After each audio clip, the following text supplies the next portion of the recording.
I got ready for the 2001 ride by first learning how to walk again, because when I first got diagnosed, I had lost my ability to walk. Then my goal was to get on a bike, and my friend Scott and I went out to Kensington Metro Park, which is Circle of Friends training grounds, and we decided that we'd do the 8-mile loop around. It was a really sad realization for me to know that I had gone from being a pretty good cyclist, definitely one of the tops in the MS 150 rides, to barely being able to make it 8 miles around Kensington.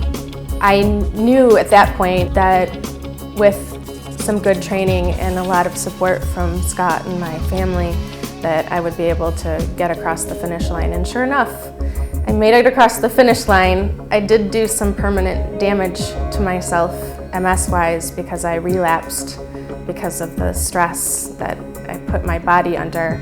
Some MS patients, if their body temperature goes up, some of their old symptoms can come back. Her relationship with her doctor, I think, is pretty good, and he gives her a lot of space to make up her own mind. She knows how to manage herself, so there's not really a lot for me to add. So be careful about this, be careful about that. Specifically about, getting dehydrated, getting overheated, and so forth. He may throw out a cautionary word every now and then, but he's not saying don't do it.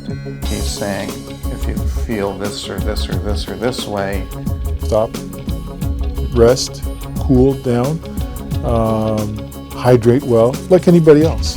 Some people say, why would you continue to do that to yourself when you know that you run a risk of doing that? I do everything I can not to put myself into a relapse. Yeah, she keeps track of herself. She stays in good shape. She's pretty healthy. One of the problems with a diagnosis of MS is that you're told, don't get hot, don't stress yourself, don't get sick. Those three things are very difficult to control unless you stay in your house. And a lot of people, when they're diagnosed, just kind of become a shut-in. And I want those people to understand that it doesn't have to be that way. You can go out and live your life and be adventurous, and just don't let MS stop you from living. And I think that that's one of the things that I want to show people when I ride as an MS patient. I see people all the time that have MS along the route, and they say, you're crazy for doing this. If she does develop very specific symptoms, then she needs to, really stop, take a serious rest, and see if she recovers and can go back. She can go back. I give everybody who has MS who decides to do the ride a lot of credit, because you have to pay attention to a lot of signs that your body's giving you to cool down or slow down or stop.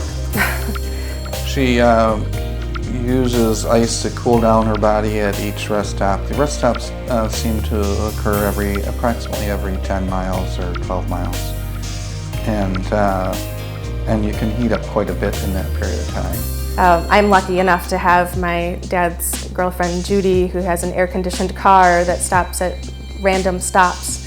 And I can hop in her car when I get to a rest stop and cool off in the air conditioning. And where I throw ice cubes, along my neck and down my shirt and everywhere I can get ice to cool myself down. But I really have to pay attention to the signals that my body is giving me so that I don't run into problems. She's learned her body enough to know when she needs to,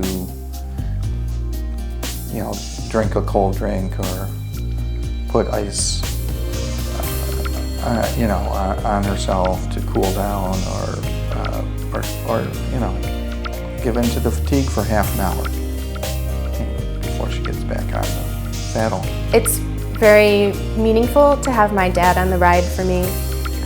However, I do see the concern in his eyes sometimes when he sees me lying in a car trying to cool off, or you know, he sees me going fast and he catches up to me and says, you know, why don't you slow down for a little while, or why don't you let me pull for a while, or whatever. And I can see the concern in his eyes. I think he's proud of me for doing it, but at the same time he is obviously concerned. And I know that a lot of people are concerned. If she recovers but starts getting symptoms really quickly again, then it may be time to stop that particular race. But she hasn't gotten to that yet. She may never. And the MS bike rides are just so incredibly important to me.